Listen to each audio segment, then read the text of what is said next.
Okay, so hi everyone. My name is Leticia and I'm from the Campus Life social media team.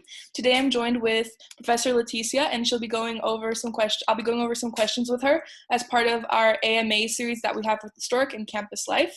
So Leticia, can you please tell if the people a few things about you, like a quick intro? Sure. Hi, my name is Leticia Ponce. I teach most of all entrepreneurship, but I started teaching management. I've been teaching at IE University since the beginning, 2009. I'm actually Mexican, and I married a Spaniard who brought me to Madrid over 26 years ago. Perfect. Thank you for your time today. So I'll just jump into the questions. Some were sent in by students and some were just ones that I've come up with.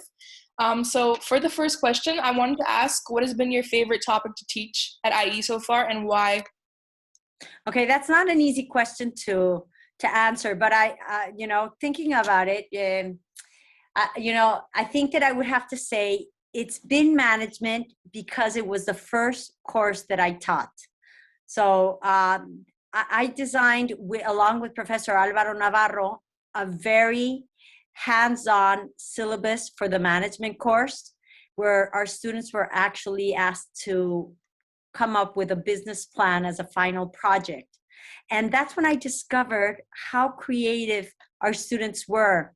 And it was thanks to this course, that I gave it several semesters when I finally realized, why aren't we creating, why don't we have an incubator? Why don't I create the startup lab? And that's what occurred in 2011. So I would have to say, management. Now, apart from management, I teach a lot of courses on entrepreneurship, and I love my entrepreneurship courses, obviously.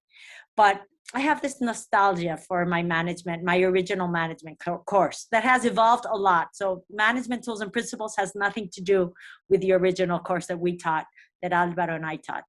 Mm-hmm. Okay, perfect. Yeah, I also think it's a good course to think of because it was like the first stepping stone into everything, the first stepping stone into like startup lab, into like I use entrepreneurship incubators, I suppose. So that's really interesting. And also I wanted to ask, how do you think the process of starting a startup has changed in recent years? I think there's like a lot of changes in the like market in general and with COVID. So what's your opinion on how the process of starting a startup has changed? Even before COVID, let me talk to you about even before COVID. I mean, I'm sure you heard of Moore's Law. And Moore's Law is the doubling of transistors on a chip every 2 years. And this has made technology by the year 2000 readily accessible and very cheap for entrepreneurs. So entrepreneurship started to drastically change as of the year 2000. Before the internet, if you were an entrepreneur, you were either a lunatic or someone willing to risk a lot of money. But thanks to the technology becoming more and more affordable, and also money being more available to lots of people instead of only Silicon Valley entrepreneurs, this has made entrepreneurship like really grow and become accessible to people who have ideas and who are only teenagers. You don't need money to start a business nowadays. You need a great idea and also the lean startup methodology, which allows us to get out of the building very early on to validate our hypothesis, and forces us to fail as fast as possible in order to pivot and start validating new hypotheses. So I think that, these three things have really allowed entrepreneurship to become accessible to anyone. Now, COVID-wise,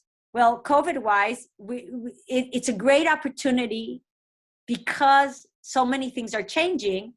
There's also new opportunities to address, so COVID, you can see it at, oh my gosh, it's ruining my life, or wow, it's opening so many opportunities for us because we were thrown into the digital arena thanks to the COVID. And now we have, everyone's working from home and our necessities are changing. And there's just a lot of opportunities out there that you have to, be able to examine, explore, and go for. Absolutely, like in ed tech, obviously remote working, etc. So yeah, that's really cool. Lots and lots of changes. Yeah. Perfect. And also another question, I wanted to kind of add in some questions that are more like not more so academic, but just kind of random Uh-huh. and fun. So I wanted to ask, what are your favorite spots in Madrid and Segovia? Well, that's a good question. Madrid, I would have to say my home. I know that sounds corny, but I love being at home. I love my neighborhood. I live close to the Bernabeu Stadium, and the area is a great place to walk around. It has like little houses. It's like a typical neighborhood with stores and things. And so I really like just hanging out in my area in Madrid. About regarding Segovia, I love the church of San Martin, the little plaza that's in where close to close to the cathedral, but it's a smaller little plaza that has like a Romanesque church, and that I just love hanging out there. Mm, okay. I'm not sure which one that is because there's so many little churches in Segovia. I know there's a lot, but this one is not far away from the main plaza. Mhm. It's on your way if you're walking up from the steps of the main steps that take you to the cathedral from the bottom of from the aqueduct all the way to the cathedral. You'll pass very close by it. Mhm. Well, you'll actually pass by it. Mhm. Okay. Perfect. And another thing I wanted to ask then, I mean, you already kind of touched on this in the first question, but what was your motivation behind getting the startup lab and also behind leading basically the accelerators that we have at in Segovia and in Madrid now? Well, let me clarify. I don't lead those accelerators. I Mhm. call them The mentor- incubators. Or Area 31, Mhm. and it's what we're working on is creating an entrepreneurship network here with the Area 31, so the students can share their business ideas, talk about them, help each other out. And the reason I created the startup lab was because I was so overblown with the talent from my 18 and 19-year-old students in the management class, that were presenting these incredible ideas. And I was thinking, wow, wouldn't it be incredible if they actually could create their businesses and graduate from IE with their own, owning their own business? And Mhm. that was my train of thought. And think about it, this was the year 2010, and we were in the middle of a global financial depression. Mhm. So it was, I was thinking, wow, this is a great opportunity, because if these students aren't able to find jobs, at least they'll be able to create their own companies to Mhm. work for. And so that's what I thought, and that's how I actually started the startup lab. And it was the first startup, it was the first lab. Um, Mhm. and it was incredible. It was an incredible experience because I didn't have, I had like 4 teams working on ideas that first 2011 Mhm. startup lab. And now I have a lot of teams, sometimes too many, but it's great. I love it. It's really cool that that was the first one, and now there's just so many other labs. It's so interesting. Really cool. It is. But Okay. I guess it had to be the first lab, because it was, after all, Startup. it was entrepreneurship. Yeah. It was the startup lab. Hmm. True. And also, is there any certain like student startup that you have mentored that stands out the most to you in your career so far? Well, there's one very dear to my heart because I had the student in management. His name is Carlos Ripoll, and he was like a very avid student to start his company. So he was um, in my management class, and he would make appointments outside of class to talk about his ideas. And he had a really fun idea that I was excited about, and it was um, going to convenience stores and basically doing like having them pay to be in his app, and he would post the products that they had, so that you could know which convenience store closest to you had the product that you were looking for. And I thought that was like really a great idea at the time, and then he signed up for the startup lab and came in with a completely different idea. Hmm. And his idea, which was called NetSpot, was an app that would connect you to the nearest Wi-Fi connection with the tap of a button. Okay. And this was before Apple came out with that. Okay. So now it looks like, oh, yeah, but Apple does it. Yeah. But this was 2 years or 3 years before Apple did that. Mm-hmm. And he started working on this project in the startup lab, and he actually presented it as his final project. So it's dear to my heart because he was actually following that dream that I had when I created the startup lab, that students would eventually present their final project thesis, you know, their company as a final project thesis, and then graduate and create their company. And that's what he did. And I actually entered as an investor in his second round of funding. That's really So, cool. so he is now my business, my business. I'm an investor in his business, and I get to see the development of his company on a yearly basis, which is amazing.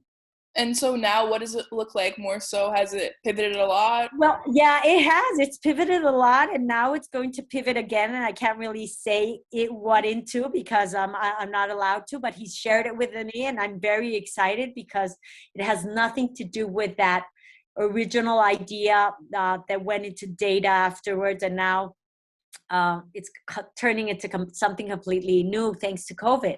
So that's why I was saying that COVID has really opened up new opportunities if you're able to see them, if you're able to find how to create value for your customers. Perfect. Yeah, that's a really good example, and that seems really interesting. And you've kept in contact, ever since like the initial encounter. Ever since, yeah. So he's a student that I followed his 4 years throughout IE University, and he graduated 2 years ago, or 3 years ago, and we're still, I was supposed to meet up with him today, but we unfortunately had to cancel because his dog got very sick. But he's a great guy, yeah, and I'm still in touch. Great. And also another thing, segueing into that, is why did you choose to become a professor? Well, that's actually quite accidental, Olivia.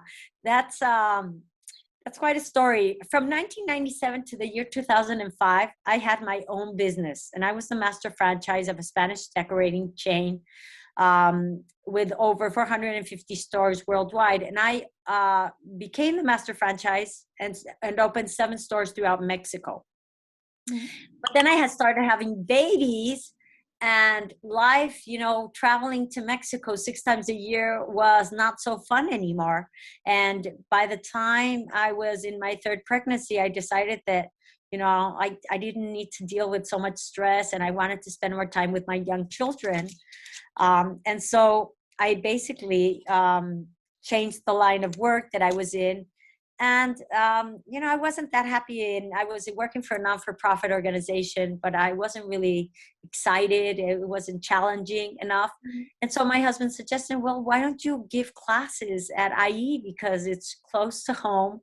You'll be able to have vacations, summer vacations and winter vacations and springtime vacations. And I thought, yeah, that sounds great. I love learning. And I was teaching quality when I was working at GE Capital. So I thought, yeah, this is for something that I could probably do. So I sent my CV thinking that I'd be hired to give a class in the master's in Maria de Molina. And my surprise came when I had a call to teach at Segovia. And I'm like, Segovia? Like, that's really far away. You're like, where are you going with that? But that's what I thought initially. And I was like, thanks, but no thanks. And I called and I hung up, and I called Luisa Barón 5 minutes afterwards. And I said, you know what, Luisa, I really want to talk to you. I do love Segovia, and I'll visit the campus and see what the job is about. And I absolutely fell in love with the campus. I thought this is going to be amazing. And I tried it, and I actually discovered a vocation. And after that, I decided I didn't want to do anything with my life except to give classes. And so now I give, several courses each semester. And I have a very fulfilling life because it's so each student has a new challenge for me to help them out with, with a new idea, a new business. And it's always great to be able to participate in their, and helping them discover their business model. Mm-hmm. Absolutely. That sounds, amazing. And another thing I wanted to ask you is, what is the most recent project that you've worked on? Well, when we were locked in for COVID, I thought, I have to start writing a manual or a book with everything that I know about entrepreneurship. And so I'm like, oh, I advanced a lot thanks to the COVID, but now I haven't been able to finish it. So I'm three-fourths finished with a manual that I think will help young adults not only create a startup, but also give them tips on becoming the best versions of themselves. Because I think that um, there's such a great opportunity, not only to start a business, but because you're going to need some very specific skills to work on to actually make your business a success. Those skills will also help you become a better person. Mm-hmm. And could you share like really quickly, maybe like two or three of those skills that you believe are like essential for that? Sure. Well, one of them, the first one is knowing yourself. Okay. So the idea that people actually take the time and meditate and get to know themselves and get to know what their strengths are, what their weaknesses are, what virtues they have. This is really important. From there, you'll have a starting point. But the first area that we have to work on is, what are our strengths? What are our weaknesses? Mm-hmm. Another skill that you need to work on is being humble. Humility is a great virtue. And you're not going to be able to do everything yourself as an entrepreneur. You're going to have to work with a team, probably, with customers, with investors, with suppliers. And you need to be able to do that in a humble way, open to learning, not always thinking that you're right, listening. So listening is another key skill to have, being an active listener. Um, and also overcoming your fears, because entrepreneurship is overcoming failure and starting again. And if you can't, fear paralyzes you. And if you can't overcome your fears, you won't be able to pivot when you have to. You won't be able to eventually create that dream that you're going towards, right? Your business. So you will have so many hurdles on the way to creating your business model, and you can't let fear paralyze you. Mm-hmm. Absolutely. That's really interesting. Thank you for those insights. And also leading on to like the next question is very much linked to what you were just talking about. But I wanted to ask, what are some things that you wish you could tell your university self? What do you mean by my university self? Like if I were to go back to university? Like if you like for example, yeah, like if you were no, Like if I were 18 years old again? yeah, if you were like 18, 20 years old and you could right now speak to yourself knowing all that you know, Okay. what would you tell So yourself? Back to the Future, right? Type of thing. Yes. Well, I would definitely tell me not to suffer so much about my exams and about my final projects. I took myself so seriously back then. And I would tell myself to go and meet new people, that networking is important, and that the friendships that you make in life are what is going to make life an incredible experience. I would also tell myself to talk to my professors much more. It's not that professors are wiser because we're smarter. It's only because we have more experience. And yes, we're so into living our own lives and wanting to experiment everything ourselves. But if we can get like shortcuts in life from the experience and the knowledge of mentors or older friends or professors, why wouldn't we? So that's another thing that I would tell myself. Mm-hmm. Great. I think in the past AMAs that we've had like many professors say that if they could look back and give themselves advice, it would have to do with like finding a mentor, having a mentor, and also like not worrying too much about the trajectory, about what your career will be like doing this and that, not to worry about that too much and just go with the flow of things. So there's a lot. And enjoy what you're doing. So a lot of times I see that, there's, so I was the type of student that I took my my projects, I studied graphic design, and my projects were so intense, and so I would stay indoors for hours perfectioning my final projects, and I should have gone out more, partying more, or meeting new people, or doing other things, getting more involved in university, in the life of the university, instead of thinking that grade was going to make the whole difference. No, grades are, you want to keep a good GPA,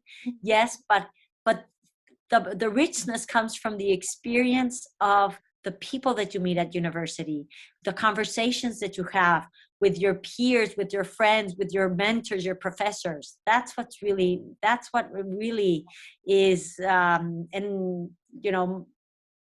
enlightening about the university life. Yeah, I absolutely agree. And like, I think like at IE, we have like more than other universities, I think that we have like the opportunity to advance our network, and the people that are at IE, I think, are just like super interesting, and from super different backgrounds. So exactly. So I mean, it's incredible to think that you could be in a class with someone from China, someone from Brazil, someone from the United States, and someone from Germany, or from lots of parts of Europe. That's incredible. And you guys have to take advantage of that. And not just hang out with your few friends that you made who are very similar to you, because diversity brings richness. Yeah. Yes, totally agree. And I also wanted to ask, what are some things that you're looking forward to doing this year? Well, definitely finishing my manual / book, and maybe start doing consulting for startups. I would really like to do that as well, and then spend time with my children, because they're graduating, and they're going to be, they want to work in Mexico, and they have jobs in Mexico already, and so I want to spend as much time with them before they leave, and they start their own life. Yeah. Which cities in Mexico are they going to be moving to? The same city, both of? I don't know how many. Yeah, both of them. I have two older children, Diego and Sofia, and they're both going to be working in Mexico City. Sofia's going to be doing an internship. She actually studies at IE University, and she's going to be doing an internship in a Mexican firm, and Diego's going to be working for McKinsey Mexico. So yeah, incredible! Really excited. Congratulations. Yeah. Perfect. Yeah. Well, for them. Yes. But I need to take advantage of them now that they're here. Yeah, true. And another thing I wanted to ask is like kind of a random aside to like what we're talking about now, but I wanted to ask about your opinion of non-class learnings, just kind of adjusting to all the academic effects of Corona. What do you think about non-class learnings? Do you think they're effective, or do you just prefer having online classes? Well, I mean, I truly enjoy my presence, my physical classes. For me, it's a pleasure to be in the same classroom with my students. I find that giving assignments and then going through them it can be enriching, but I honestly prefer to still have physical classes where I can connect better with my students. I can also read their body language and act accordingly, and try to challenge them to give more of themselves, to push themselves. So I like my normal classes. But for non-class learnings, like non-class assignments, do you prefer like just giving a class, like, I mean, online if it has to be, or in person, or them doing like an assignment by themselves instead of that class period? Yeah, I try to give them assignments that will challenge them, which I wouldn't normally do in a normal class. Okay, interesting.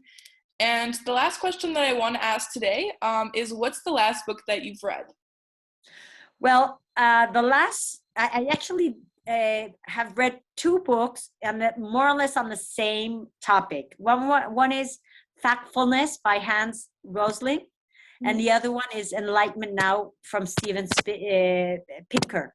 And both are really about providing us with data that demonstrate the life today has progressed for the better, in all aspects, not only in the quality of our life, the health, the prosperity, economic prosperity, safety, peace, happiness, and knowledge. Because there's like this, during COVID, we have this idea that there's this pandemic, that the end of the world is here. And these books are the contrary. Of course, they were written before COVID, but, I think COVID is just a period of time that's going to bring a lot of change and a lot of opportunity.